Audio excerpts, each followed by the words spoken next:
After the absence of 7 years, she returned to New York to receive an award for Anastasia. Despite the intense questioning by the press, my mother had no apologies. Miss Bergman, did you have any criticism of the way the press in general handled the story of your life in the past year? Oh, sure, I had some criticism of it, because I think the person has to have a private life, but I also know that if you choose being an actress, you have to take both sides of the coin. So, there it is. Looking back on it, do you have any regrets about anything that you've done in the last few years, Miss Bergman? No, I have no regrets at all. I regret the things I didn't do, not what I did. Tell us some of those. No, I think my life has been wonderful because I have done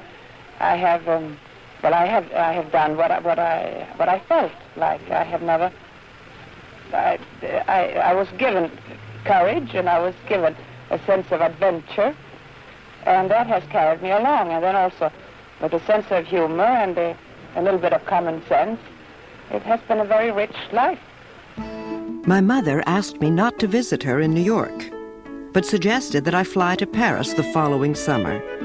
I was 18 then and could make my own decisions. Afterwards, we went to Italy, and that summer, my mother had all her children with her for the first time. I enjoyed the idea of having this big kind of family that would be all together with lots of half-siblings, and that we could all get together. And, we really could. And Pia came and became incredibly fond of my father and lived with us. And to us, it was fantastic, because we were very Italian kids, America was still very far in the 50s when we grew up. And to have this fantastic American sister, blonde, wearing pants, that was a big deal in Italy in the 50s. Doing sports, horseback riding, skiing. I showed her off like crazy at school. Although it's wonderful to have a parent around, you can be raised without having a parent around every minute. You realize later. I think all of us children realized the things she had to contend with. The forces in her life, the call to perform, her need to be in a contented family, which was on the set. I remember when she used to come to Italy, when I was living in Italy there. She would come from France to see how things were going on, and she would come in, and of course, when you've been away and you come home, the people who are there say, oh, this is broken, and that's broken, you got to fix this, you got to pay for that. Well, my mother would last for about 6 hours with this. And she would say, I have to leave, I can't take it. I think that the guilt toward the four of us children wasn't so much that she was an actress and she was working, but it was how could she could have avoided fighting with Peter, Pia's father, my father, and how this fight became incredibly violent. My mother and Roberto Rossellini had made 5 films together. None had been financially successful.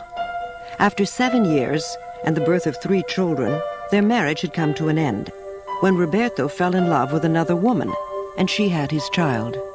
She wondered if there was anything that she could have done differently to keep appease the rage of the fathers.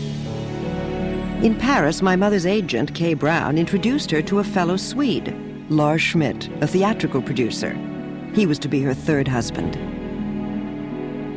Another divorce and another custody fight ended with my mother's younger children remaining in Italy with Roberto's family. My mother settled in France with her new husband. Once again, she lived in a different country than her children. I never heard my mother say that she thought her years in Italy were tragic in any way. I don't think she thought that.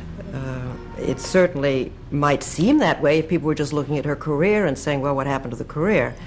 Well, her American career ended. But, when she was in Italy, she was making movies there with Roberto. They were working. And I think her life was exciting. I think she thought it was exciting, and I'd never heard her say she thought it was anything but. It was a wonderful time for my mother, a new marriage, and a renewed career, frequently acting in plays and television dramas produced by Lars. There would be profound changes in the years ahead, but her need to act, that would never change. My mother loved all the men that she'd been married to. Always. She didn't have enemies. She didn't have relationships with a man and then not like him later and say, oh, it was all a mistake. I don't think she thought any of her marriages were a mistake. After 12 years together, Lars Schmidt and my mother were divorced as a result of a relationship he had with another woman. But Mama remained friends with Lars until her death, much as she had remained friends with Roberto until his death. She knew how to forgive, and I admired her for it. If I would go to each person that admires my mother and I'll ask to describe it, she would probably come up differently each time. Because I think that is the gift she gave, for everybody to shape her in a certain way, the way they wish. And for me, more than anything, she was my mother, my mommy, you know, the one that took care of me when I was sick, the one that would say, you know, your T-shirt is really too dirty, you gotta change. The one that gave me the sense of being practical, an honesty beyond belief, a sense of justice. I remember I took my two sons to see Bells of St. Mary. It was playing right over here on Broadway. I said, come on, we're going to see Grandma's in a movie. I want you to see her. And, you know, she comes out on the screen. Well, she was in her early 20s, and she's this, you know, enormous, beautiful head. And they kept saying, where's Grandma? I said, that's Grandma. Don't you see that's Grandma? They go, oh, where is? That's Grandma. In the early 70s, my mother moved to a flat in London. For the first time in her life, she lived alone. My mother still got movie roles, though some were too far from the image she did best. Mama was in her early 60s when she learned she had breast cancer. I remember it very well because we'd been out riding a bike with my youngest son when she told me. And the doctor had told her to go right into the hospital. But she had plans.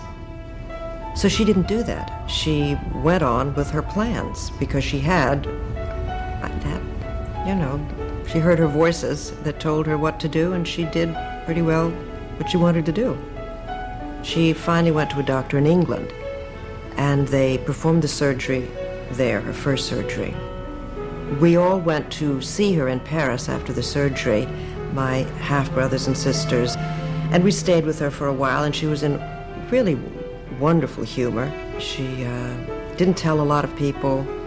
She was very brave about it. And she said, well, we'll just go on, you know, we'll just go on. And she did. When my mother appeared in Murder on the Orient Express, she had a supporting role.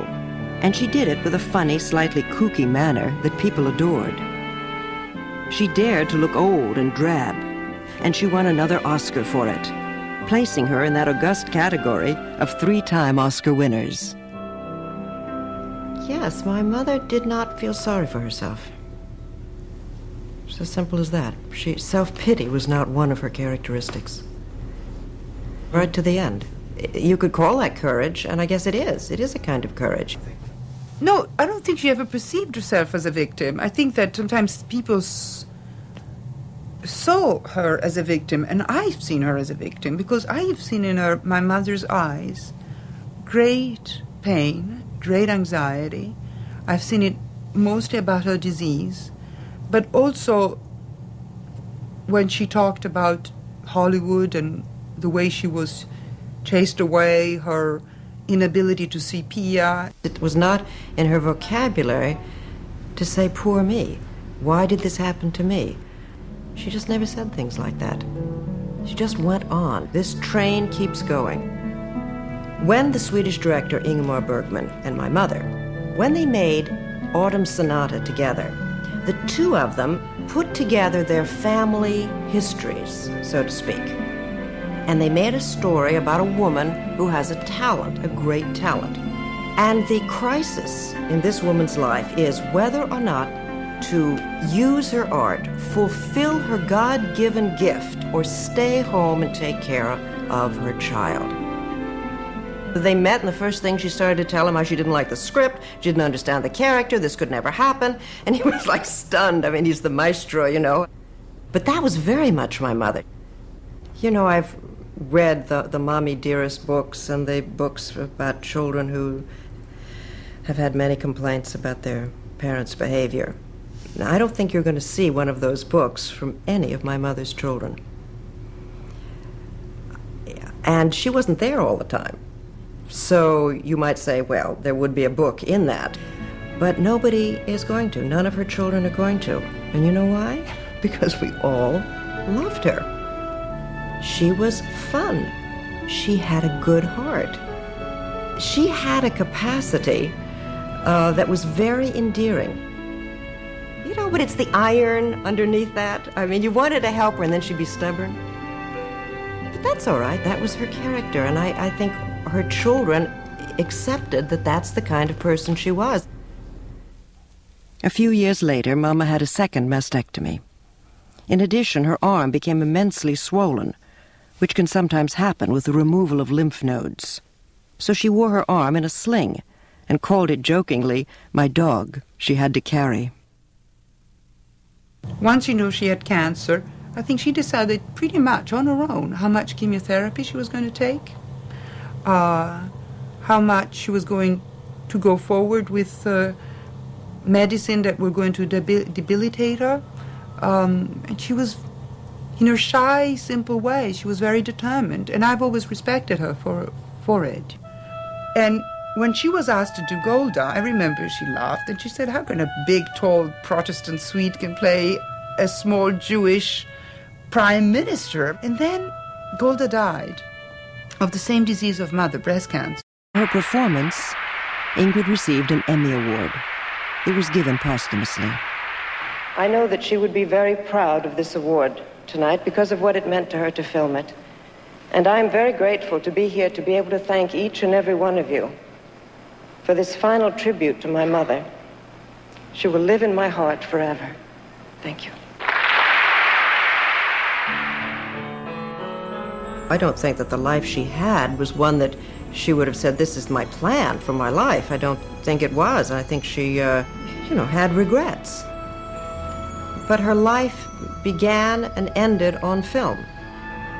Her life in front of a camera, whether it was the photographs her father took of her as a child or working with Ingrid Bergman at the end of her life. That was Ingrid Bergman. Her life was a demonstration of herself as seen through a camera lens. I believe that's how she saw herself too, and I believe she always craved to get back in front of the camera. That's where she wanted to be.